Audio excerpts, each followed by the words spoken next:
est-ce qu'on continue comme ça avec notre réseau de santé? Et la réponse, je pense que je la connais, c'est que c'est non et que le statu quo n'est pas une option. C'est un coup de barre magistral que Christian Dubé veut imposer au système de santé québécois. Une réforme qui s'articule autour de la création de l'Agence Santé Québec, qui s'occuperait de la gestion des ressources humaines pour l'ensemble de la province et dont l'objectif à terme est d'améliorer le fonctionnement du réseau. Le ministre veut aussi plus de flexibilité du personnel, des médecins spécialistes, de grandes ambitions qui suscitent des questions et beaucoup de grogne aussi. Peut-il réussir là où tant d'autres avant lui ont échoué? Je pose la question à Michel Clerc, qui est l'ex-président de la Commission d'études sur les services de santé et les services sociaux. Monsieur Clerc, merci d'être avec nous. Bonjour, M. Thibault. Bonjour, ça me fait plaisir. Peut-il réussir, M. Dubé? Pourquoi lui pourrait réussir là où d'autres ont échoué? Bien, écoutez, moi, je suis un optimiste perfectionniste et analyste aussi. Alors, écoutez, d'abord, je pense que le contexte est favorable. Pourquoi?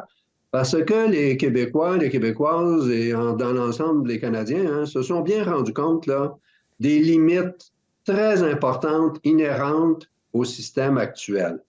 Donc, je crois que les esprits sont plus ouverts pour faire des changements importants. Regardons présentement là, la situation qui a été catastrophique pour les personnes âgées pendant la pandémie. Ouais. Ça montre toujours à quel point on est en retard dans le service à domicile, la prise en charge des personnes âgées en perte d'autonomie. Pourquoi? Parce que le ministère a été avalé par des crises, par de l'exploitation, par des opérations plutôt que de la planification. Pour que ça fonctionne, M. Clerc, il faut le concours des syndicats, des travailleurs. Ouais. On a déjà, bon, M. Dubé en a parlé cette semaine, la semaine dernière. Ça prend l'aide des infirmières, des médecins spécialistes. Va-t-il réussir à les avoir? C'est là où ça bloque d'habitude. Bien, regardez, prenons la question des médecins spécialistes. Moi, je suis très confiant.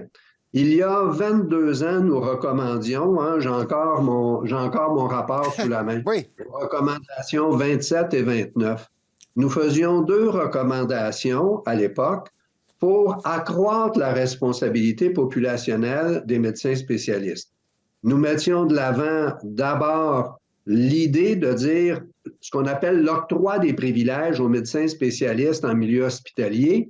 Ouais. Mais il n'y a pas une gouvernance clinique très développée dans le milieu hospitalier au Canada. C'est les médecins spécialistes, excuse de dire comme ça, mais ils font un peu ce qu'ils veulent.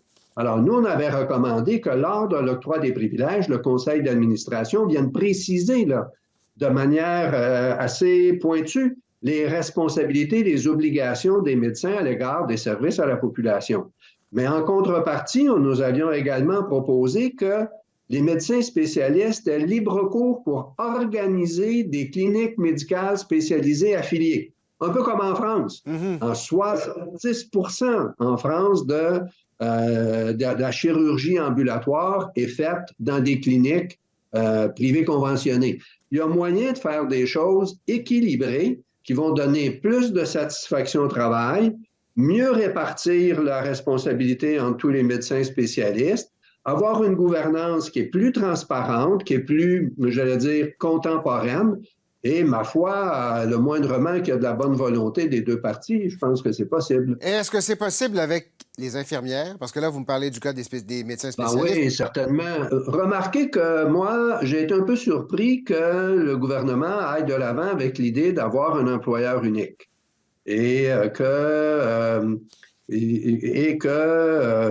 on invoque pour soutenir cette approche-là que l'ancienneté, en quelque sorte, favoriserait davantage la liberté de mouvement sur le territoire.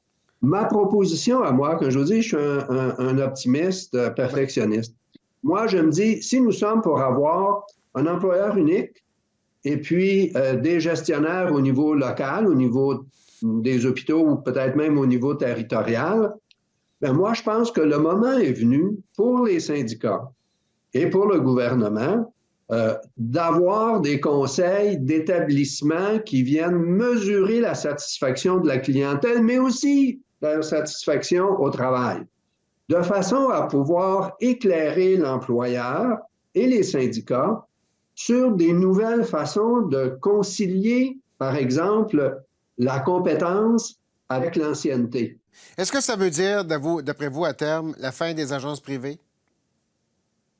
Ben, pour moi, les agences privées, écoutez, je m'excuse de le dire aussi crûment que ça, mais c'est l'enfant renié des employeurs et des syndicats.